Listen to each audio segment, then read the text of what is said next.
The Great Pyramid, in particular, is a place where you go and have a ego, death, and spiritual resurrection. That's the whole point of it. So does it have a means to be able to generate its own electricity? I believe it did, yes. And I'll tell you the story about why I say that, because it was only 1 month ago that I was inside the Great Pyramid activating the stargate. Robert Edward Grant, thank you for coming back, making time. Absolutely. So what is the deal with this ancient, lost, vast city discovered underneath the pyramids? Is that something that people have known about? Like, is this new? What is it? Look, pretty much, if you go to Saqqara, which is not far away from Giza, it's just a bit south. Basically, there is like an entire city underneath the Djoser Pyramid. I've seen it. So it really shouldn't be that surprising. However, I think it's probably a bit early to say that there's an entire city underneath Khafre. That there are structures underneath it, I think is pretty profound in and of itself, and the extent to which they extend down beneath it, which are believed to be as much as 2 kilometers down. That's pretty incredible, without a doubt. But we don't know exactly what it is yet. And you have to kind of understand how the synthetic aperture radar works, right? What it does is it sends pulses into the Earth, and those pulses then send an echo based on the different structures that are in the Earth. And so these tiny minute differences that are between the different types of structures that might be underneath the pyramid are sending different echo signals. And those different echo signals are then organized and managed and looked at in this way that we can start to interpolate what it might mean is underneath the pyramid. So that there is something there, I think, is probably pretty clear.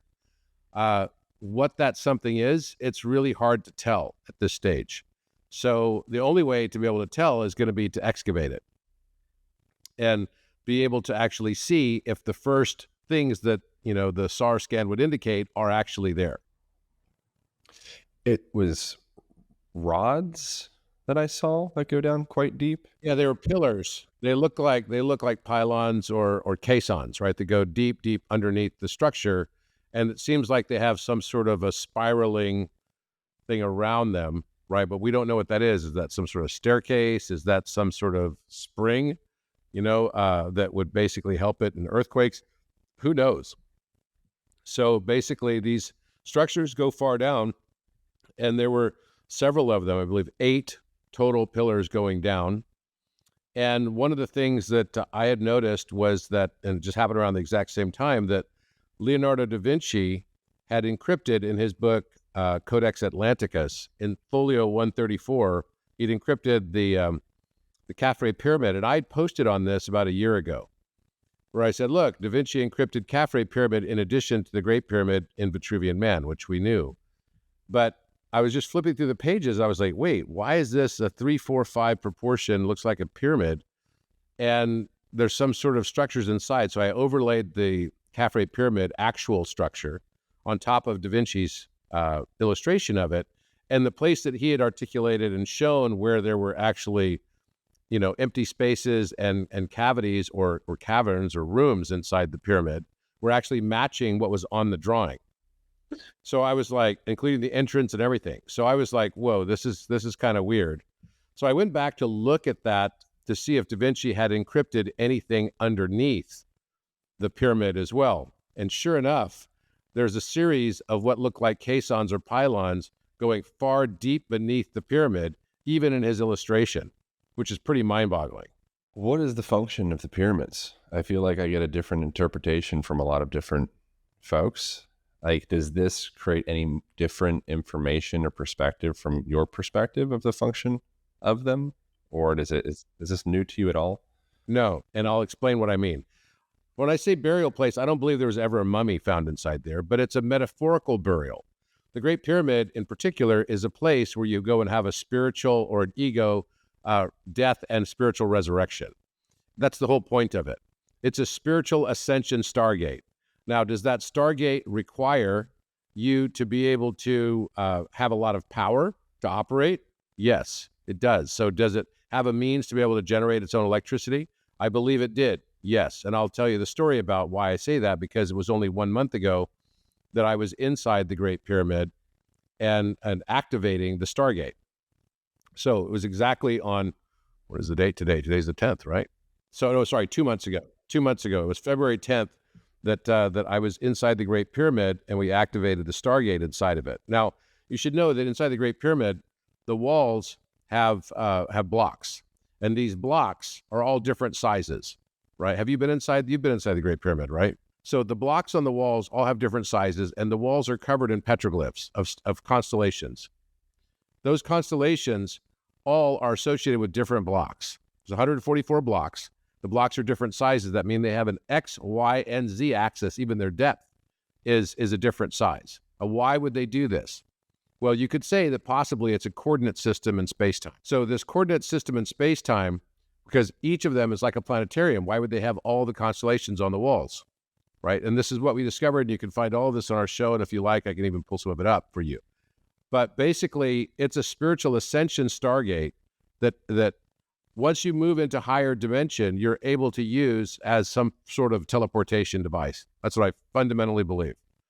And that this is what has been known. The Egyptians and the ancients called it exactly that. It was a Stargate. And so, it's just like the ancients said, oh, Thoth built the pyramid. Okay, well, Thoth built the pyramid, and that's exactly what the story is, but nobody believed that, right? So they came up with their own version of the story. But that's the real story the Egyptians believed. And as far as teleportation, would that be like astral projection, remote viewing, actually transporting cells and molecules and all that of the self to another place in the universe? Actual teleportation, because I've already done it as a astral projection. I've gone out of the ceiling. I've had a 5-hour journey where I went to the Botus system, to Arcturus, and I went to Pleiades and Sirius. And I was hosted. Had a guided tour with 2 Arcturian guides. So I've already experienced that. There's a flower of life in the ceiling that lights up, it opens up, and you see a portal to the stars. And then you end up going out that from an astral projection perspective, and you travel through the galaxy. And it's pretty freaking amazing. And I did that in 2018.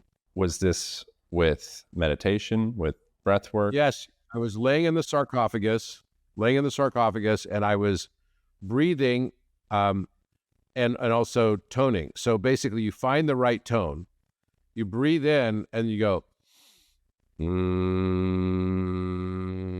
exactly that note. It's 117 hertz. And then as you do that, the whole chamber starts going wah, wah, wah, wah, wah, wah, wah, wah, like loud, like an engine that turns on. And it's loud. And then you breathe in again, but while you're breathing in, the chamber is still resonating. So it's still going wah, wah, wah, wah, wah, because the resonance continues on, right? It's like after you basically finish playing a singing bowl, the singing bowl still rings on for a while. And that's just enough time for you to get your next breath and start the process again. So it creates this continuous resonance chamber, right? And I believe that the sarcophagus is actually a resonant sound bath, the alchemical bath of alchemy. Were there any other types of like psychedelics involved in this, or just breath work? Just breath work. Have other people experienced this as well? Some people have claimed to experience something, similar to this, but I don't know the details of their experience. The only person I've ever heard say something about this is Drumbelow Melchizedek. And what I experienced was that an 8-petaled flower of life showed up on the ceiling. So not a 6-petaled flower of life. So it was different. 8-petaled flower of life. And that 8-petal flower of life opened in the center, and I could see it was going out to the stars. And so before I could even think about it, I was out of my body, looking at my body, watching me do the toning.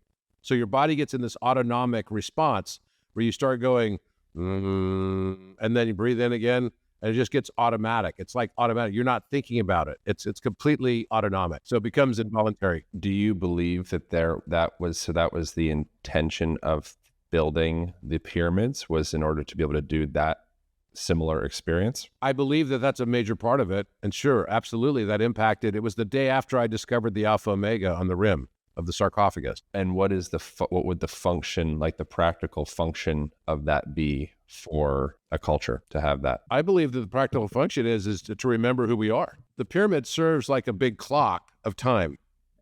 How is it a big clock of time? Well, you have all of the constellations, right, throughout the Orion spur of the galaxy. That's what our zodiac is. All our zodiac stuff is all nearby. It's not far away, right? It's all less than 1,000 light years away.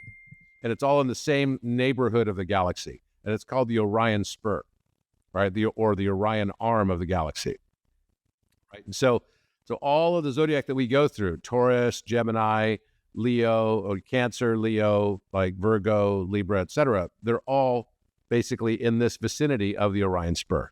So I believe that the next evolution of humanity is that we can access in the fifth dimension those stargates and connect to those places that all have, different life forms and everything on them.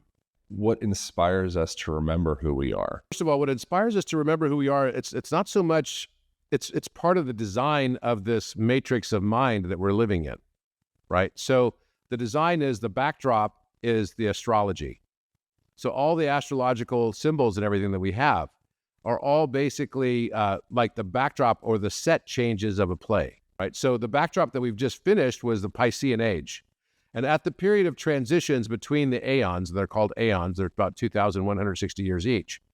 At each transition, you have galactic community members who come down and help the transition because it's a big set change. So there's so much trauma and change that happens during that time that they get help along the process. And so that's where we are right now. We're going through the most dramatic change that happens during the entire 26,000 year cycle right now. We're in the middle of that. So basically what happens is the backdrop of, you could go back in time. So at the time that dynastic Egypt was around, it was only about, 4,000 BC, right? So 4,000 BC is going to be the age of Taurus, right? The age of the bull. And so the opposite of that would have been, the age of would have been Scorpio. So Scorpio is the opposite sign of Taurus. So that's why we have symbologies of the Egyptian pharaohs having been the Scorpion kings. They refer to them as the Scorpion kings, right?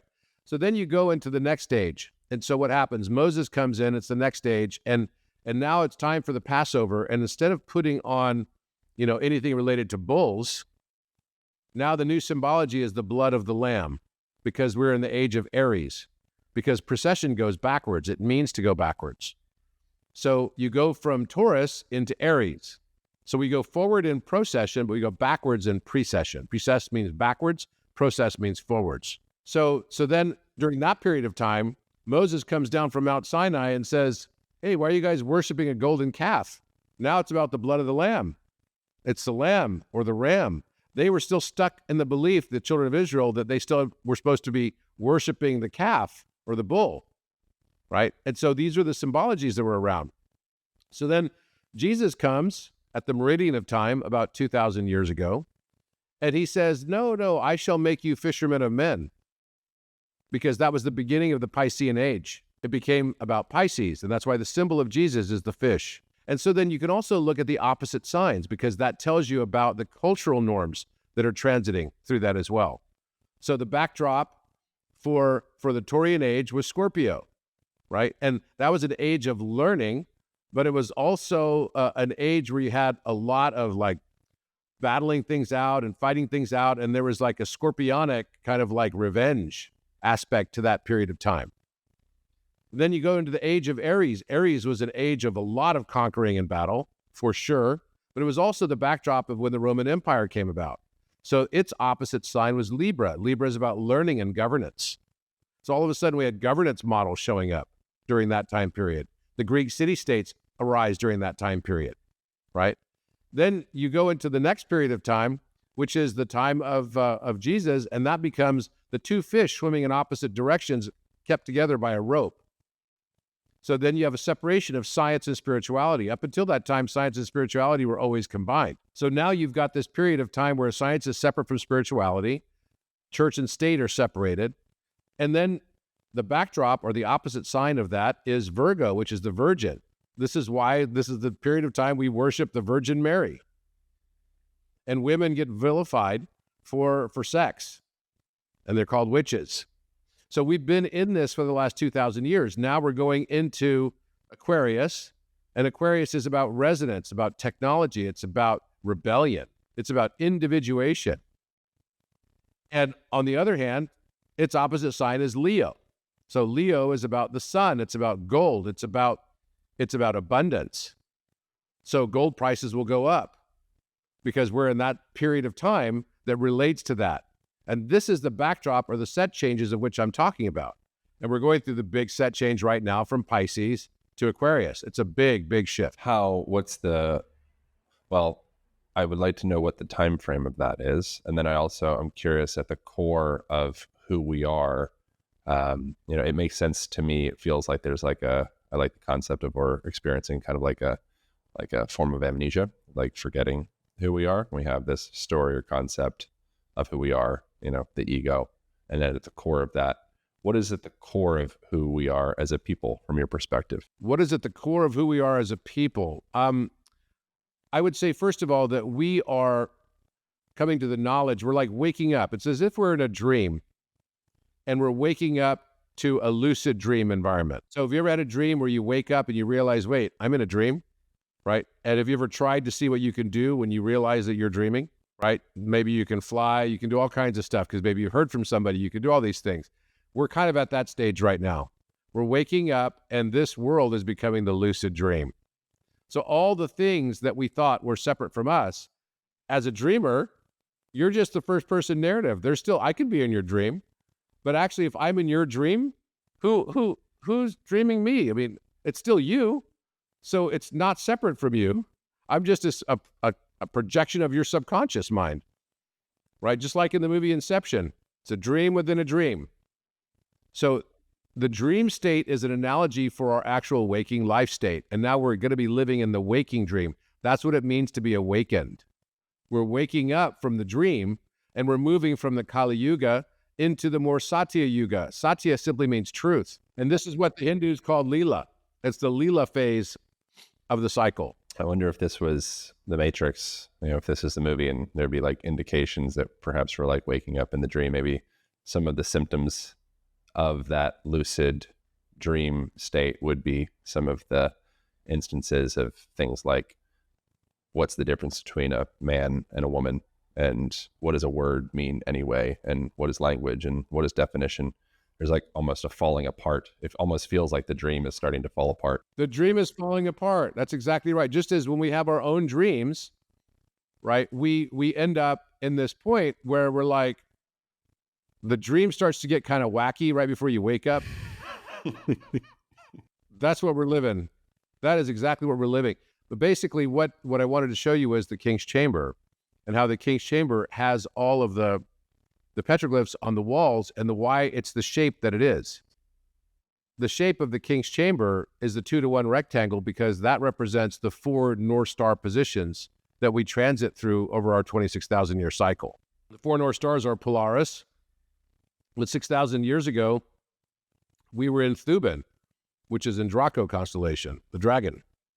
And 6,000 years before that, it was Vega in Lyra constellation.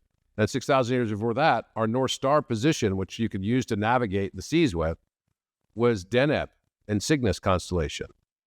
So we're going to be going into Cygnus again and Deneb again, and we're due for that transit. So the shape of that in the sky, when you look at those 4 constellations in the sky, those 4 North Stars make exactly the shape of a 2-to-1 rectangle, just like the Great Pyramid's King's Chamber. It's a clock. And that's what we transit through as we go through the precession of equinox. What would be the practical relevancy of having an understanding of these concepts for a person that's not a philosopher? The practical relevancy is that you would know when there's going to be a cataclysm because they happen every 6,000 years. Do you feel like a cataclysm is afoot? Yes. What do you feel a cataclysm may look like? And when do you feel cataclysm may arise? Obviously, it'd be tough to predict the day or month, I'd imagine, but maybe not with math. I don't know. It'll be a pole shift. Well, you can do it on ChatGPT. You can have a look. and just ask it, what happens if the pole shifts and the Earth's axial tilt changes only a few degrees? What happens? Well, let's ask ChatGPT. Let's do it. Everything goes sideways. Hi, Aeon. How are you today? I'm here to help you with whatever you need. Whether you have questions, want to discuss something interesting, or need assistance with a particular topic, just let me know. Okay, can you tell me what would happen if the Earth's axial tilt shifted from its current position of 23.44 degrees to approximately 29 degrees in one day? Describe the circumstances that would happen on Earth if that were to occur. If the Earth's axial tilt suddenly shifted from about 23.44 degrees to roughly 29 degrees in a single day, the consequences would be dramatic and far-reaching. Here's what might happen. First, rapid climate and seasonal changes. The increased tilt would cause more extreme seasons. Summers would become hotter and winters colder, especially in the mid-latitudes. Polar regions would experience even more pronounced differences between summer and winter, with longer periods of darkness and light. Shifts in weather patterns. More extreme temperature differences would alter global weather patterns. Regions that currently have moderate climates might experience more severe storms, droughts, or flooding. Impact on ecosystems. Plants and animals adapted to current seasonal cycles would face significant stress. Some species might struggle to survive, while others might migrate or adapt over time. This could lead to shifts in biodiversity and even extinctions. Sea level changes and ice melt. The poles would receive more sunlight during their respective summers, potentially accelerating ice melt. This could contribute to rising sea levels and change coastal ecosystems. Human impact. Crops that rely on specific seasonal patterns might fail, leading to food shortages. Infrastructure. Buildings, roads, and cities are designed with current climate conditions in mind. Sudden changes could cause structural issues and increase the frequency of natural disasters. Psychological and societal effects would be disorienting. Societies would need to adapt quickly to new environmental conditions, potentially leading to social and economic. If the Earth's axis. Aeon, what would happen in that situation with the displacement of water on the Earth if the Earth stopped spinning during that axial tilt? If the Earth suddenly stopped spinning during an axial tilt, the effects on water displacement would be profound and catastrophic. First, redistribution of water. Centrifugal force. Currently, the Earth's rotation creates a bulge of water around the equator. If the Earth stopped spinning, this centrifugal force would disappear, causing the water to redistribute towards the poles. Polar flooding and equatorial drying. Oceans would migrate towards the poles, causing massive flooding in polar regions and leaving the equatorial regions much drier. Changes in sea level. Sea level rise at the poles. Water levels would rise dramatically in high-latitude regions, submerging land that is currently above sea level. Sea level drop at the equator. Consequently, equatorial regions would experience a drop in sea level, possibly exposing new land masses. Catastrophic environmental effects. Massive flooding and desiccation. The redistribution of water would lead to flooded polar areas and arid equatorial regions, drastically altering global climates and ecosystems. Extreme weather. The cessation of rotation would also disrupt atmospheric patterns, resulting in extreme weather phenomena, such as mega storms and unbalanced climates. Geological and tectonic impacts would also be substantial. The redistribution of water would alter the pressure on the Earth's crust, potentially triggering geological activity such as earthquakes and volcanic eruptions. Long-term effects. Over time, the redistribution of water and changes in atmospheric circulation would create new climate zones, reshaping habitats and the distribution of life on Earth. If the Earth suddenly stopped spinning during an axial tilt, the resulting redistribution of water would lead to drastic environmental changes, including... What would happen?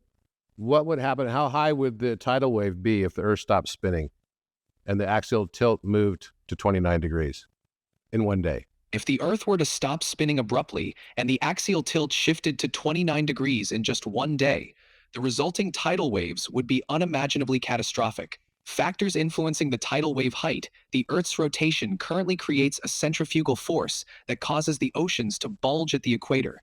If the rotation stopped suddenly, that bulge would collapse, causing massive water displacement.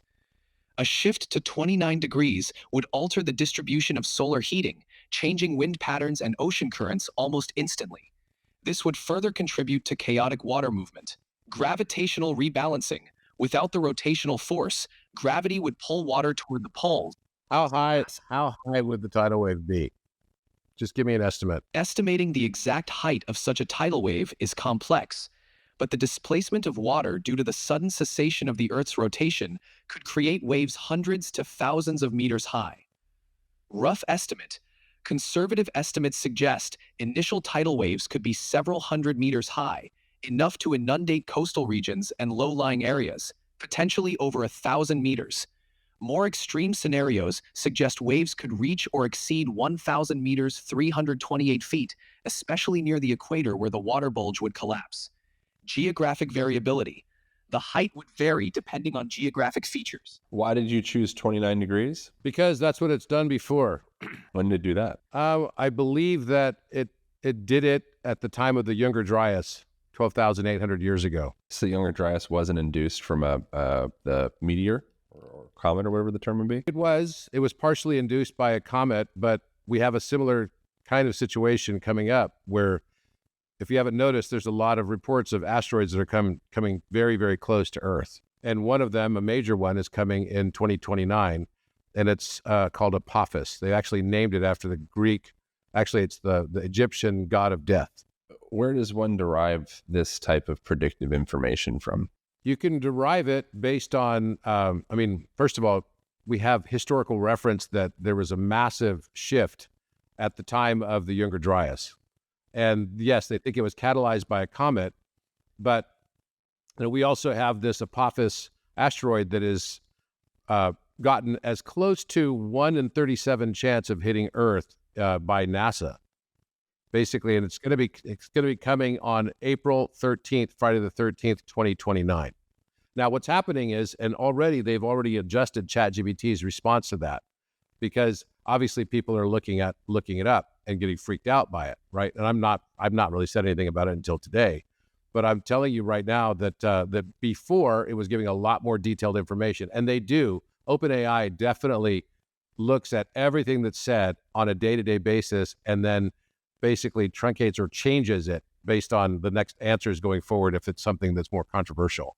So that's definitely it. But Apophis asteroid is, I'll tell you how I got attuned to that. I received a package in the mail about 4 years ago from an astrophysicist that was sending this package to me, as well as the White House, and Elon Musk was also on it, and Eric Weinstein, several other people that were well known for kind of like mathematics and physics and stuff like this. And so they sent it to me. It was 53 pages. It was an analysis that NASA had used the wrong calculation for the Euler number and its extrapolation for whether or not Apophis would hit Earth. And he believed that it would.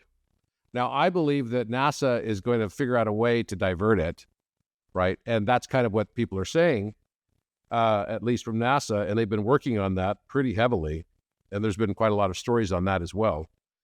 But if you just look up Apophis and Neil deGrasse Tyson, and I'm not a doomsdayer at all, but listen to this. April 13th, in the year 2029, this asteroid named Apophis. So we know for certain that Apophis, on Friday the 13th, April 2029, it's the size of the Rose Bowl. It'll get close enough to Earth that it will dip below Earth's communication satellites. It'll be the biggest, closest thing ever to come near Earth. Here's the catch. Its orbit remains sufficiently uncertain. There is an interval range where if it threads that keyhole, we call it a keyhole. It's a 600 mile range. If its orbit goes through that range, Earth's gravity will be just right, or rather, just wrong, so that it will alter its orbit so that it will hit us 7 years later. On April 13th. So we're talking about something the size of the Rose Bowl, traveling at 100,000 miles an hour. Apophis is the ancient Egyptian serpent god of chaos. It's the enemy of the sun god Ra. It's an embodiment of chaos and darkness. I'm looking up the meaning of Apop and Apophis. In the beginning, NASA said, oh, we have an estimate that it will hit the Earth. It's a 2.7% chance that it hits the Earth.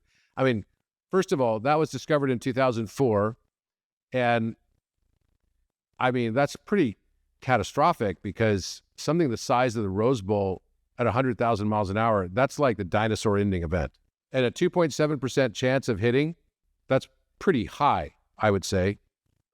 And they've now adjusted it back, but it also feels like it's been, what changed? And if it were going to hit the Earth, you think they'd be telling us? I don't think so. I asked Matthias Stefano this question. Who is Elon Musk? Is he know something that, like, why is he so interested in Mars? I think, yeah, he's worried about these types of events. He thinks that if we don't move quickly, something like this is going to happen. That there would be some sort of life-ending event on Earth, and we need a backup plan. That he said that publicly. Or it's just, playing on the notion that, okay, our planet is going through changes, and those changes of climate might be so severe eventually that we can't really live here anymore. So we need a backup plan, or we could just get hit by an asteroid. He said that publicly many times. I wonder what the point of perpetuating the species is. Like, does a species have some cosmic value that there's a point in, if we lose our home, part of me is like, maybe I just I forego my body and transition to what's next. Yeah, I mean, sure. But I mean, there's probably, I just saw this little video of this squirrel who was trying to save her baby squirrel from being eaten by a snake. And this mother squirrel, and I was thinking, wow, this mother squirrel is going to sacrifice herself, speak to the snake and say, take me, don't take my baby, type of thing.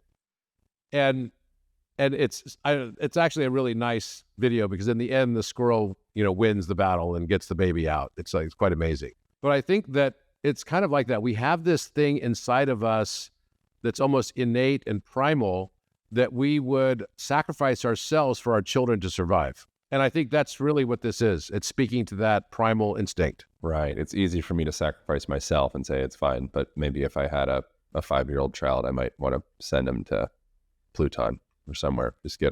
Just help them to stay alive. Yeah. No, that's right. And your whole life will shift as soon as you have kids. Trust me.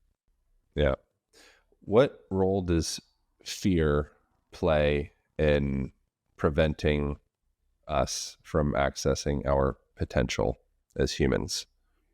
What does fear do to the body and to the psyche? I think it's the most important thing to recognize. And don't get me wrong, I am not afraid by this at all. I look at this as the Earth goes through cycles.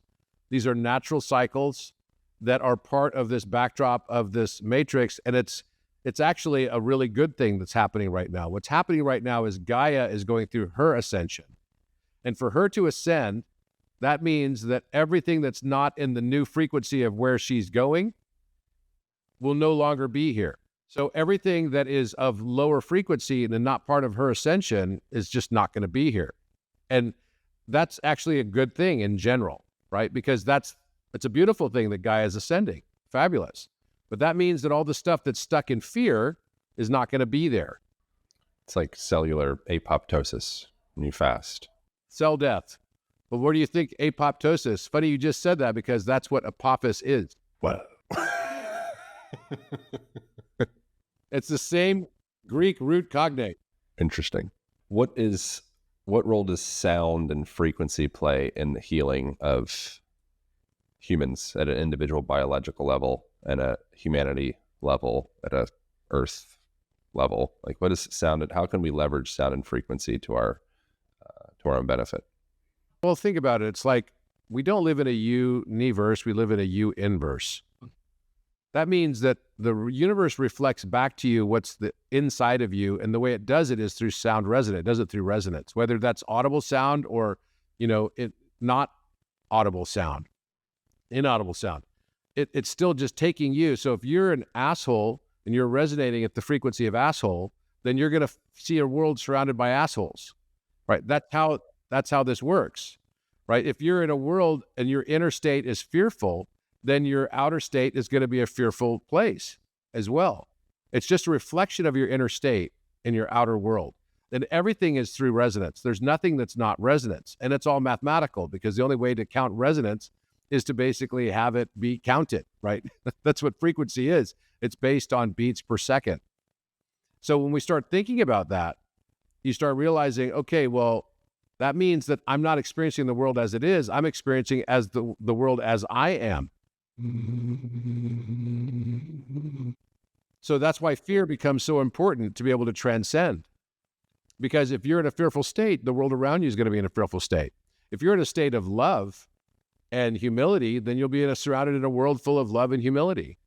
And this is how we create heaven on earth or hell on earth. What happens if humanity at a global level is able to harmonize towards love? Then I think, you have a massive shift that comes. And the massive shift that comes, it's true self-love.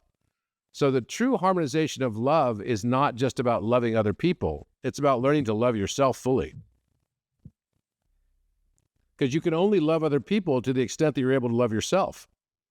And consciousness can only expand to the volume of the cage of your belief systems. So if you think you can or you think you can't, you'll be right.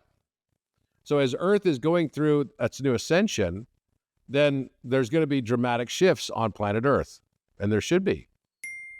And that's also going to be accompanied by your shift. So this is why billionaires, if you look it up, just Google billionaire escape plans on Forbes magazine. Just Google it. See what you find. I think it's going to blow your mind. Well, it's like underground bunkers and crap like that. Oh yeah, they're going nuts on it. Bunkers are most expensive they've ever been right now. Why do you think? It seems like a silly life at that point. It's like, what are you running from? What are you escaping from? It's almost like, do you really want to be one of, 600 billionaires? Well, I don't know how many billionaires there are, but, one of 600 humans, 1,000 humans, 10,000 humans living under the ground. No, I think there's going to be more than that. And I think they know something. I believe they know something's up.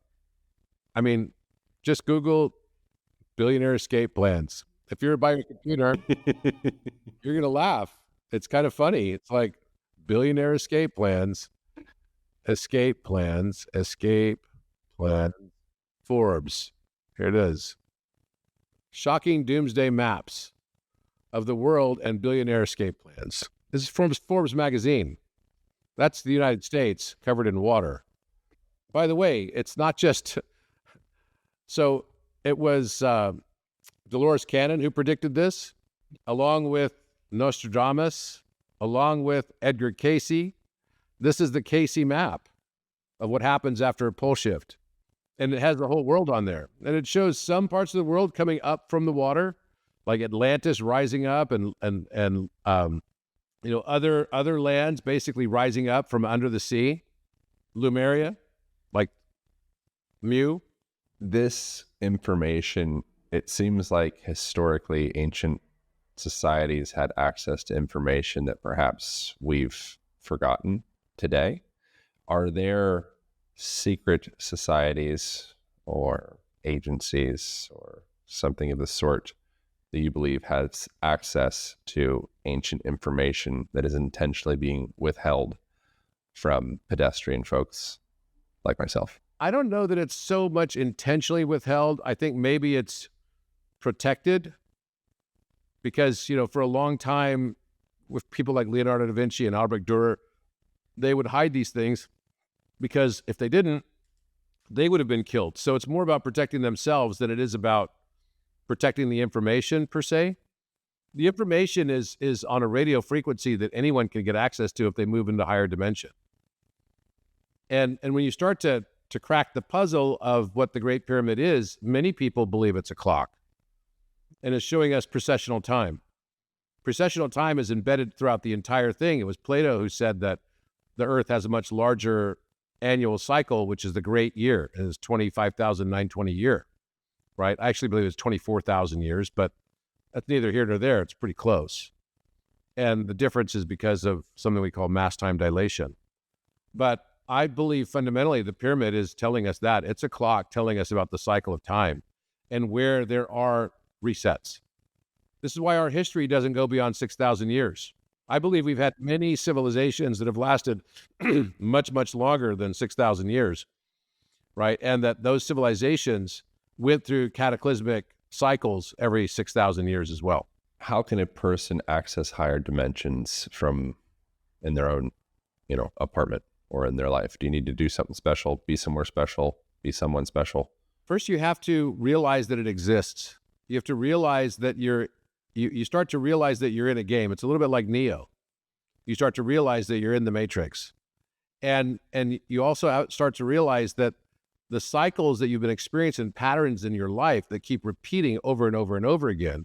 Like now, we were just talking about financial crisis, right? Financial crisis and turmoil in Wall Street is now causing you to observe, as you know, from your own admission, a difference in how people deal with scarcity and even yourself, right? And how you think about money and, you know, security and all of these types of things, right? I've been through this cycle before when I was your age. I was 37. It was 2008, right? And here I was, you know, going through this period of time where all of a sudden all the wealth that I built up and everything was under question because the markets crashed under this whole concept that was known as, you know, these credit default swaps, right? In the mortgage crisis. And I remember walking out of my office. I was president of Allergan Medical at the time. I remember walking out of my office and the building across the street was in the New Century Tower, which is a real estate company, right? It's kind of like, you know, Century 21 type of thing, you know, it's a real estate thing. And they did mortgage loans as well. And there was like hundreds of people in the parking lot. They were locked out of their building. They came to work in the morning and the building was locked. So, and everyone just got fired. And so this was in 2007. So it was 18 years ago. It was in July of 2007. And I remember thinking, oh, that can't be good. I wonder what that's all about. And then the whole thing started unraveling. And then by October of 2008, then, you know, the shit hit the fan with Bear Stearns crashing. And it was like a cascade or a domino effect, right? And I remember this very, very well. But the thing is people on Wall Street are all so young. So they think that the most immediate past is the best predictor of the future. And it seldom is. And so you get these things called black swan events that come and shake everyone to the core, except for the people that have lived through the cycle before. And they realize it. They're like, I know something's coming. And the cycle is just longer than it's been for you for your period of time to graduate from high school and go to college and get a degree and end up working on Wall Street. Because most people on Wall Street, I mean, you're an old banker if you're 50, so you haven't lived through the cycles, right? And so you don't know how to deal with it. You don't know that, okay, the best thing to do is just to hold. I didn't lose any money during the financial crisis in 2008 because I didn't freak out and get scared and sell. In fact, I made money during that time. The people that succumb to fear get wiped out. And that's going to be true in any kind of cataclysm or tumultuous change event. Yeah. I think that's I'm experiencing in my, you know, foray into investing. It's like, it's really, it's like a spiritual journey. And what's being presented is it's being, you know, it's necessitating non-attachment, and it's necessitating looking deeper into the things that I can control. And, you know, one of the things we just launched a program around breathing, you know, and how to use breath to regulate your nervous system and mechanics of breath and all that stuff. And that's the thing that I actually keep coming back to is like, I'll have these little micro moments where it's all attachment to a story of myself, who I am, you know, my world, and these things that didn't even exist for me maybe a year ago or 2 years ago or 3 years ago that I've developed this sticky attachment to. And then the witnessing of them transitions, I'm like, oh my God, who am I without this? It's like, you didn't even know this existed. You know, the funny part is that I was just thinking, the new way that the spirituality community will be referring to bear markets is it's a spiritual experience. When the markets crash, it's a spiritual experience. Because when the market's up, no one's saying it's a spiritual experience. Everyone's just like, Spiritual experience. yeah, exactly. It's not a spiritual experience. There's a part of me that's like savoring it, honestly. And it's like, you know, I'm also fine, you know, so there's that. There's other levels of spiritual experience where it's, you know, you keep on going where it's like, oh, this is getting real spiritual. I mean, look, I'm at the age now, thankfully, I guess, maybe thankfully or unthankfully, I'm not even sure. It's like I'm at the age now where this type of stuff just doesn't stress me. Yeah, well, great, because you can be in the witness state. And that's the thing, is if you're excessively attached and excessively in the tumult, you know, of the thing, and you believe that you are your stock portfolio, or you believe you are your job, you believe you are your anything, like that's the spiritual aspect of it. Like you're forced to release that. And if you can die before you die, then you can truly begin to live. And I think the universe will present you these lessons in various different ways until you actually learn them. And that's, I wonder if there's, I mean, that's maybe almost like a partially narcissistic lens that the universe is kind of presenting you these lessons because you haven't prepared, because everyone's going through these lessons simultaneously. You know what I'm saying? Is that kind of like a selfish narcissistic lens that this is all happening for me? Or is that actually the way things are happening? I think that's the best, most healthy way to look at it. That everything that happens to you, good or bad, is happening for your highest and best benefit. The universe doesn't happen to you, it happens for and through you. You have to realize you're the creator of it. So you're creating this. Now, there are puts and takes, and there have to be trade-offs. That is true. So if you want to go through a new earth and get to birthing a new earth and a new paradigm, there's going to have to be a major shift, both in you and in the world around you. But death isn't real in the first place. And neither is the attachment that you have to material items or goods. Neither is mine, right? And these are all just things that need to eventually be stripped away. You know, when you go into the highest level, you're asking about how do you get into higher dimension? You move up the chakras. We're now moving into the throat. So we've largely been in the solar plexus, which is all about accumulation of wealth and things like this and ego generation. Then we move into the heart and we start realizing, oh, okay, it's more about love and I don't need to be right, and that there's really only now, right? And that's where a lot of spiritual community has gone into. They're now in this fourth, stage, which would be tied to time. But then you start to transcend time when you go into the throat. The throat chakra becomes the place of transcendence of duality and transcendence of self. So you've gone beyond self-actualization, right? Which is like Maslow's hierarchy of needs, meeting your basic needs and then getting up to self-actualization. You move into the heart, you start realizing, okay, there's something more to this than just self-actualization and manifestation. It's about my own self-awareness. Then my awareness of self then leads to this higher level, at the highest level of the throat chakra, of self-transcendence. Self-transcendence is when you start entering the doorway of no one. You release your attachments both to past and future. You're really only in the now. And this is the moment that you start choosing love over being right. Yes, somebody suffers. Nobody doesn't suffer. It's the somebody part. It's like I'm messing up a quote from Ram Dass, but it's like the somebody is it's a very vulnerable position to be somebody. That's right. Well, I mean, but okay. I went to my high school Hall of Fame event and they put me in this Hall of Fame thing. And I was kind of freaked out a little because I had all these teachers there speaking about me. I didn't remember the teachers' names. And I'm like, how could I not remember my teachers' names? I mean, that's terrible of me. And I realized the only ones I didn't remember were the ones who were easy on me. The ones that were hard on me, my coaches that were hardest on me, I remembered their names. Trust me.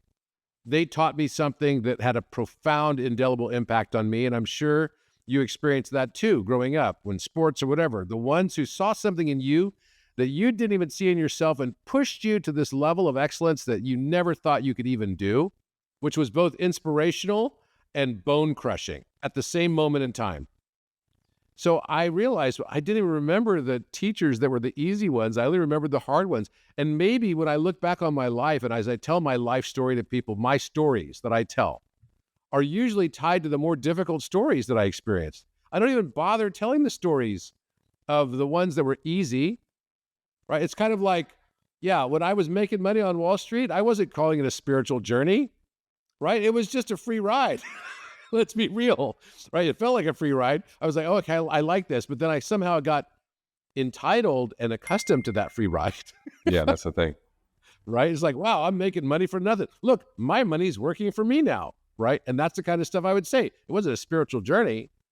But then as soon as it doesn't work out, you have a crisis, and then it's like, oh, wait, all the money I thought I had, I don't have anymore? Oh, shit.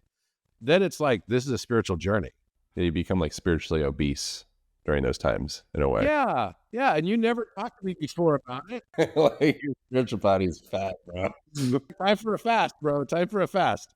So this is the thing, is that like, is that not the way it always is? That we only start to remember the deeper meaning, the profundity of life when we have some form of a difficult situation or a crisis, something that causes us to stretch beyond what we thought we could, to me, this is what life actually is all about. Judgment, right? Because what you experience in your life, you and I both could go on a roller coaster and have two totally different experiences. I went on a roller coaster recently with this Michelle Arguris, who's a friend of mine. She wanted to go on it. And I'm like, why do you want to go on this roller coaster? I'm like, fine, I'll go. And she got terribly sick on the roller coaster. I had a great time. I was laughing my ass off. I was, in fact, videotaping her while she's screaming and then getting like totally wanting to throw up at the end. It kind of ruined the night. But we had the same exact experience, but two entirely different perceptions of those experiences. And her observation was informed by her perception. So for 3 days after that, she felt dizzy and felt horrible. So think about it. Now, again, I like to remind her, I was not the one who said I wanted to go on the roller coaster. It was her.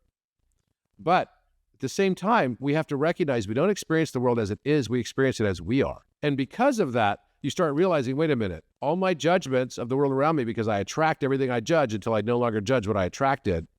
And the outer world is just a reflection of my inner world, right? So therefore, my judgments are leading to my suffering. My comparisons with other people are leading to my suffering, right? Are you really suffering? Sure, there's a bank account now that feels less large, but at the same time, why does that really bother you?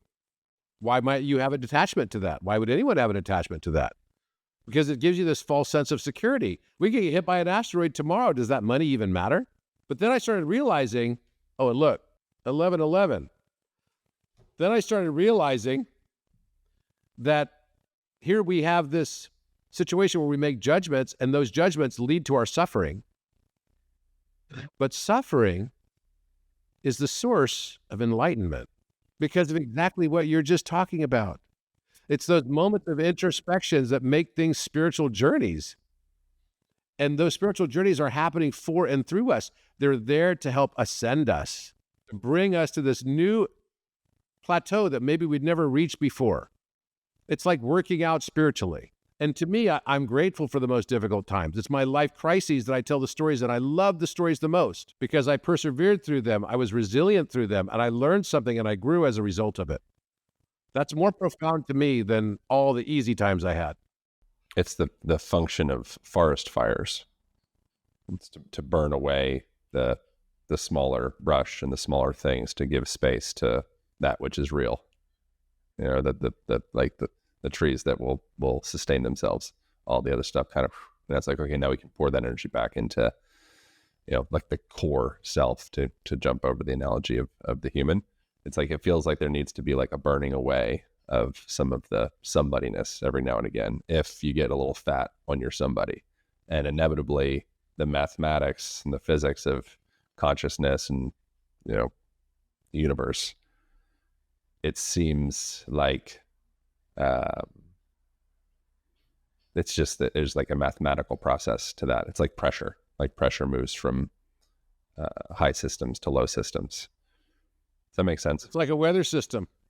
Yeah, that's exactly right. So the way I see it is this. You asked what's the relevancy of someone who's not in philosophy or whatever of what the pyramid builders built. And you asked in the beginning, what's the purpose of the pyramids? I told you my answer is, it is a stargate. It's a spiritual ascension stargate. It's a reflection of your consciousness. The higher your consciousness goes, the more you will experience and learn about what's in the pyramids, because it's actually a reflection of you. It's a reflection of you. The number of chambers, the next chamber that's about to open up and be accessed is the throat chakra chamber, which is the chamber of transcendence of duality. And it's matching exactly Vitruvian Man. This is what my entire show on Codex is about. How the pyramid's a reflection of you. It's a collective consciousness reflection. It's showing where humanity is.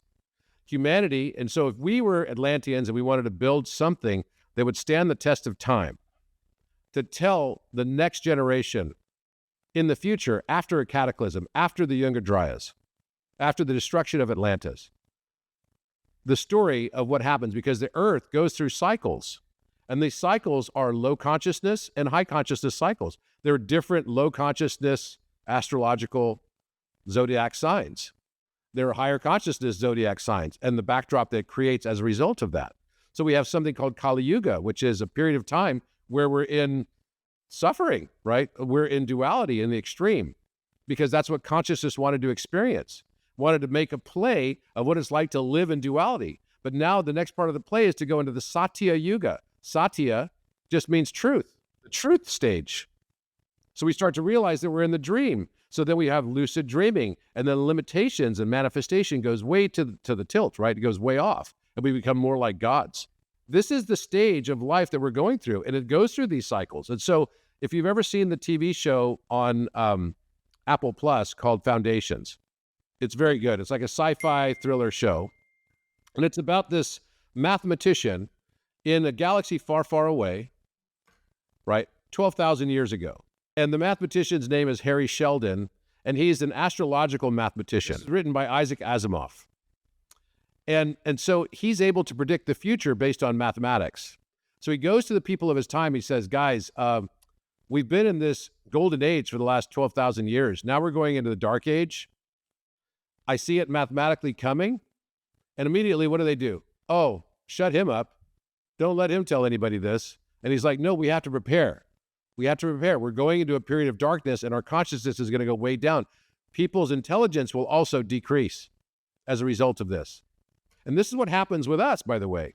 As we go below the plane of the ecliptic of our galaxy, we become stupid. And as we go above the plane of the ecliptic, we become smart. It's part of the cycle. This is the cycle. So basically, in this show, he says we have to find a way to get everybody, we have to compress all of the data of our civilization so that in 12,000 years, when society pulls out of the rubble of this destruction, of this Kali Yuga, it'll know how to operate. And we have to find a way to elegantly compress all of this into one geometric form. And that one geometric form that he chose was a cube octahedron. And they compressed all the information of his society, of this advanced civilization, inside the dimensions of this cube octahedron. Now, you could say, well, hold on a second. So how's someone going to find this cube octahedron? Well, you have to make it really big, and maybe you'd make it in stone, and you'd build it with massive caissons or pylons underneath it so they could withstand the test of time. And by someone decrypting what it is, they would figure out exactly what our civilization was all about. Because anyone finding our language may never be able to read that language. So you can't just leave it in writing. You have to encrypt it in mathematical ratio. It's a touchstone for time. And that's exactly what I believe the pyramid is. It's telling us about the cyclic nature of time, the 24,000-year cycle, and the cycle of cataclysm, death, and rebirth that we go through. That's the purpose of the pyramid. It feels pretty full circle. Do I have time to ask you a couple other questions quick? So one question I have that's much more material and, in relation to like macroeconomics and happenings. What do you think the vision for Trump and what seems like an intentional kind of crashing of markets and things? And it seems a little threatening in my mind of like nudging up against China so much, of two egos. I have, hope that egos don't just keep on like clanging up against each other, and they can kind of find integration within that and understanding of each other. What do you think is happening? What's his intentions in doing all this stuff, and where do you think it goes? No, I think that, yes, it's not just about egos. You have to know that there are some structural issues there, right? I lived in China. I lived in 9 countries. I speak 8 languages. So having lived in China, having lived in Hong Kong at the time of the transition in 1997, the Chinese government was able to maintain the peg on their currency, which artificially makes their products and services very, very competitive. See, a lot of people think that what you want is a strong dollar, right? So that your dollar can buy more overseas. So you have a balance sheet advantage over someone else, right? But actually, a strong dollar doesn't really give you that. A strong dollar just leads to you having massive trade account imbalances between countries. And so what else leads to those massive trade account imbalances? And I'm going to tell you this right now because I'm not Republican or I'm not Democrat, but I am an economist and I understand how economics works. I went to Harvard Business School and I do understand this stuff. And I think that there's a lot of misinformation on this whole tariff discussion and everything else. We could debate all day, but I can tell you that one of the things that will lead to massive account imbalances between countries, and when I say account imbalance, I'm talking about the net transfer of assets, goods and services that are crossing between two countries, right? So for example, the United States and China. So China makes semiconductor chips or whatever that they sell to us, right? We make goods and services that go back to them. The imbalance is how much more their sales are to us than our sales are to them. Okay, that's called a trade imbalance. So the way that they can maintain that is by maintaining a low value for the yuan, right, which is the currency of China, right? The lower they can make that value, the more competitive their products become overseas, right? How does that work? So let's use another example for France. Let's say the dollar is weak versus the euro, right? What does that do? If the dollar is weak versus the euro, it makes all of our products less expensive for Europeans to buy, right? So then competitors that are based in Europe for those same categories of products and services have a disadvantage, right? So therefore, if you really understood economics, then the best policy would be to have a low value for your currency. Which is, Trump has stated that he has that intention of reducing the currency, hasn't he? Yes, absolutely, because there's no advantage in having a high value for the currency. It's only ego. So think about it. It's like, yes, we're the reserve currency. That has value. Well, what value does it really have? It doesn't really have value. It has some value to the banks. And so this is why they've printed money nonstop since Keynesian economics ever came about, which is that we would just, every time we have a crisis, let's go print some more money. Let's just print money. We could print money all day. Why do we even need to pay taxes if we can just print money all day? Well, what happens? We push the value of the dollar down by printing money, right? We flood the market with more money. So what happens to interest rates? This is how you make interest rates go down. You drop them basis points by printing money. Follow what I'm saying? Now, eventually, you have to look back on something like COVID, and during the pandemic, we printed something like $7 trillion of cash. $7 trillion of printed money that was flooded into the entire country. So it shouldn't be any surprise. I was predicting this back in 2020 when they said they were going to print $7 trillion, and they did it in 3 or 4 different tranches, that somehow that was going to lead to a massive inflationary impact. Because the total number of dollars that was in circulation at that time was 29 trillion, and they printed 7 trillion. So you should expect that if it's about, getting close to, call it 25% printed money, you should have about a inflationary impact of about 25 to 30%. And it just took time for it to be absorbed by society, but that's what happened. That's where we are right now. Do you think there'll be another quantitative easing event in what's happening now, or would that not make sense? Look, what Trump is doing is he's forcing the banks to have to do quantitative easing by declaring a trade war, right? And let's be clear, what he's doing is very calculated, extremely calculated, because how do you pay off your national debt, of which China is the largest owner of? You crash your dollar, it becomes more competitive overseas. So is that like the value of the debt now suddenly is diminished so much because of... Yeah. Yeah. Exactly. That's how every country throughout time, go back in Argentina, all the countries that have massive debts, they all crash their currencies to pay off their debt. Right. And then where does a country go from there? Like what happens with hyperinflation to the US dollar if hypothetically that is the direction that things were going? And also what denotes hyperinflation as well? Because I don't want to misuse terms. Age right now, and this is why I think crypto is a big buy. Just today it was announced that the enforcement division within the SEC has just been disbanded on crypto. What does that mean?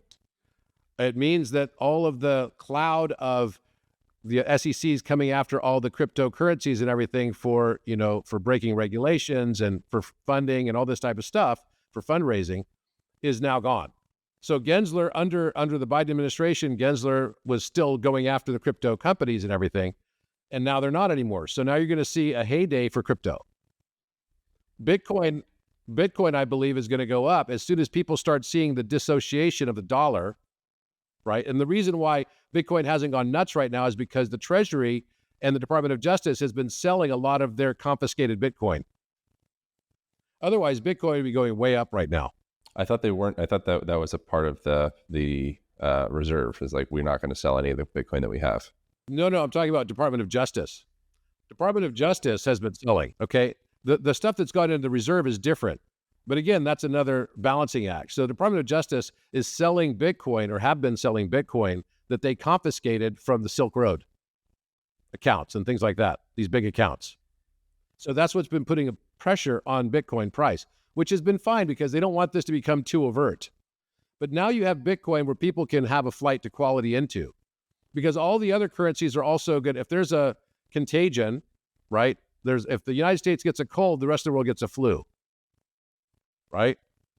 So you're going to have all the currencies crash. But now we've got an environment where Bitcoin is now recognized as a store of value, right? And even the Treasury is buying into it, right? I remember I had lunch with Jamie Dimon in 2018 at Pelican Hill Resort in Newport Beach. And Jamie Dimon told me, he's like, Bitcoin's a fraud. It was about 1 year later that they announced that they just bought a mountain of Bitcoin at JP Morgan. What is the one rule of Wall Street? Buy low, sell high. You're about to buy something, you tell everyone it's a fraud so that everyone gets out of it, piles out of it, so that you can pile into it. Wall Street is an inside job. And we all, I don't know why we listen to these people, but we do. So the truth is now, like, everyone's changed their tune on Bitcoin. It's going to be a flight to safety and quality. So I think what's happening is you're going to see that Trump is going to push for policies. Now, we can talk about the fairness. The reason why this was a brilliant move, I think, on Trump's part, you can agree with it or not agree with it, is because all the other countries that have trade imbalances with us have funky tariff policies against the United States. And he just said, look, we're just going to match that tariff. Whatever tariff you've applied to the U.S. goods and services, we're going to apply to you. That's reciprocity. Why have we been giving a free ride? Why are we paying for the United Nations the most? Why are we paying for protection of the world the most? Why are we paying for Ukraine the most when it's in Europe? Well, we can't even afford to pay for our own healthcare because we spend 17% of our GDP on defense. How can we afford to pay another 17% on healthcare when we have to pay for the defense of the rest of the world as the world's policeman? This is the challenge with being the hegemon of the world society. Of the world stage, it's called hegemonic stability, when you have one superpower. It's always better to have kind of two superpowers. So what's happening now is Trump is in a way setting up China as the anti-superpower that's against the United States. And the way he's going to do it is by setting up and saying, look, you can't peg your currency anymore against the US dollar, number one. And number two, you're not going to get the same treatment. You put tariffs on our products and services, we're going to put the same tariff on you. And you can make the argument to the rest of the world that your tariff is fair. And if it's fair, then why is it, if it's good for the goose, why isn't it good for the gander? Do you think that there would be threat of this leading to some type of kinetic war between the United States and China? Or is that not even in the realm of possibility anytime soon, or hopefully ever? I really don't think that Trump is going to get us into any war. Yeah, I hope not. I mean, look, you can say what you wish about Trump, and I was not a fan of Trump, and I'm still not what I would call a fan of Trump, but I do understand him. And I know enough about economics to understand what he's doing and how actually smart it is. So right now, there's going to be a lot of consternation because people don't understand anything of what I just said to you. So they don't see how all these things are interconnected. And what's going to eventually happen is that I think China will buckle. Right? There'll be some sort of a trade negotiation. Trump's style of negotiation is he starts the negotiation by punching you in the face. He did that with Kim Jong-un, with North Korea. What did he say to Kim Jong-un? Oh, you want to play with your rockets? Is that your game? You want to play with your nuclear rockets? Okay, cool. We're just going to wipe you off the map. And I'm crazy enough to do it. And so Kim Jong-un thought, oh my gosh, we actually have a president who's crazier than I am. Do you think it would be a process of how long we can make our economy and people suffer before someone has to like bend the knee type scenario? Like it'll be like a chicken type experience? I mean, look, today, what's the Dow Jones? The Dow Jones is at 40,000. It was at 27,000 or 25,000 or something before at the pandemic, right? So, I mean, how can we say that it's such a bad situation? Oh, no, I'm not saying right now. I'm saying, is that the direction it goes? Like, is it just, do things just keep on, and then suddenly jobs get lost and everybody tightens up and there's... Your spiritual thing might be coming to an end. The Dow surged 2,000 points this morning. Yeah, but that's probably temporary. I mean, I have no idea. I trust your perspective on these things more than my own, but I've seen that enough times where I'm like, oh, cool, that's good. And then it's like a quadruple drop after that. I'm like, okay, cool, great. Things are never as good as they seem, and they're never as bad as they seem either. Do I think that there's going to have to be a lot more suffering? No, I think that what's going to happen is there is going to be a transition away from this monetary policy, though.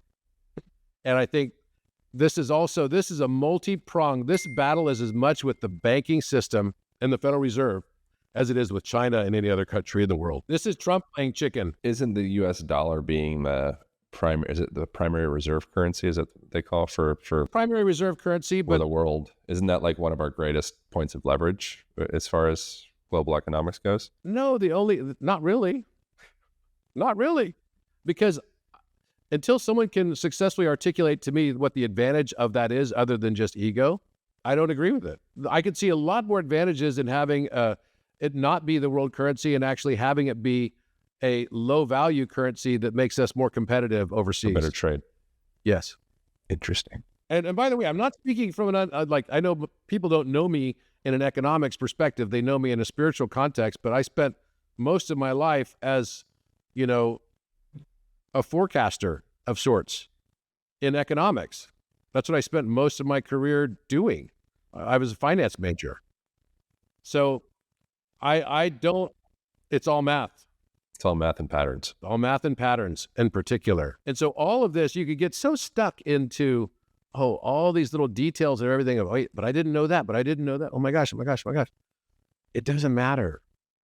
When you finally just extend beyond it, I didn't even look at Wall Street this week because I don't even care. Yeah, I don't look that much. I just keep on dollar cost averaging and just like, okay, I'll just, if for me, my perspective is like, this is a great time. If I expand out from looking at things historically, and like extend my time horizon a little further, I just reframe it to like, oh, this is great. Like, it's just an opportunity for me to become more creative, and it's an opportunity for me to look at myself. And it's also an opportunity to actually just double down on that and just expand it out and say, cool. It's actually a very liberating thing for me. It's like is any time I'm feeling kind of like a little bit stressed, I actually just invest more. And I'm like, oh, cool. I feel like a little bit more empowered right now, which is good. It's like we all get in this kind of mode, right? Where we feel like we have to do something. And maybe sometimes the best thing to do is just to kind of sit on the sidelines a bit and sort of detach from it. Don't get too close to it. That's how I felt when I was in the middle of it in 2008, and through the different cyclic changes that we've seen through, all of this through time. I think, look, at the end of the day, everything that's supposed to happen will happen.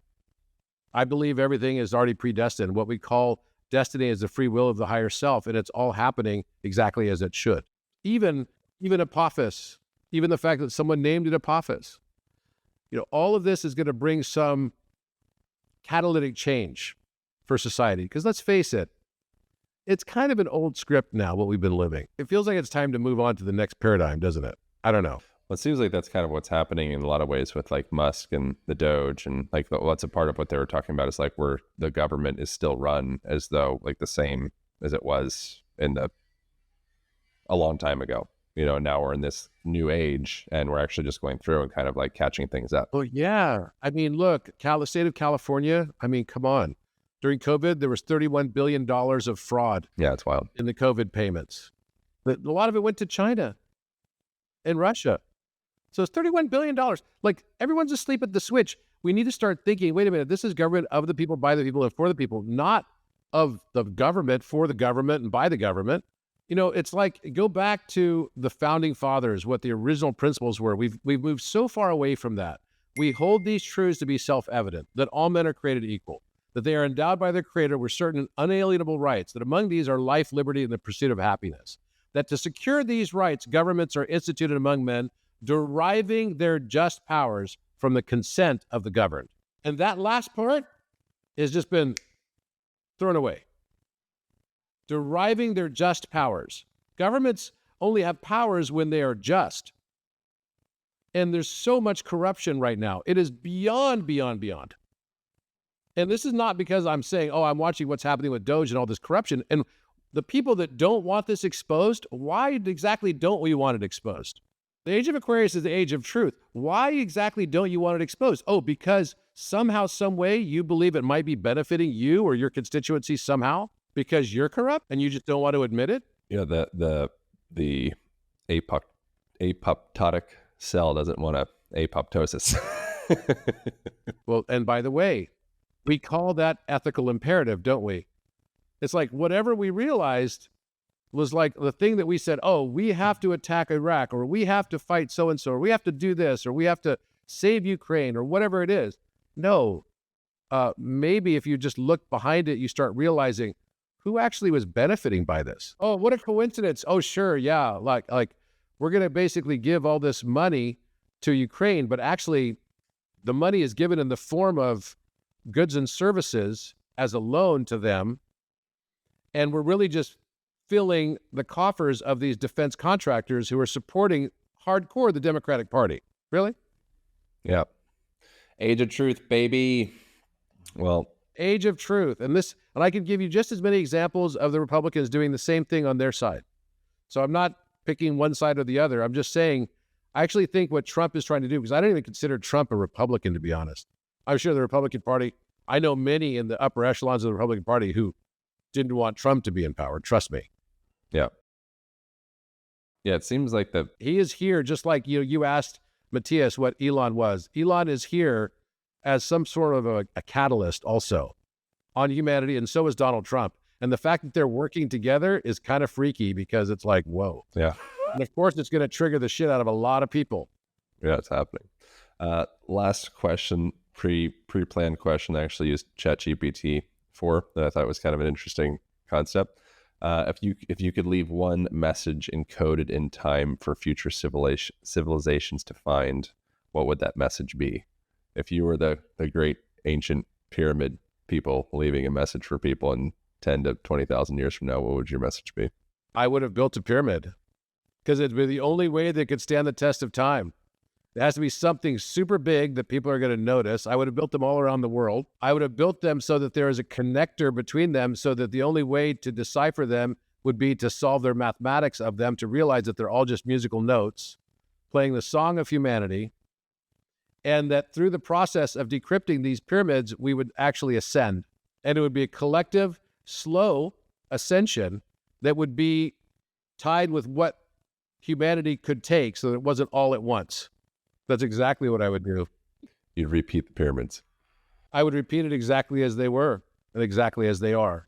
Because it's a genius encryption that is spanning the entire world.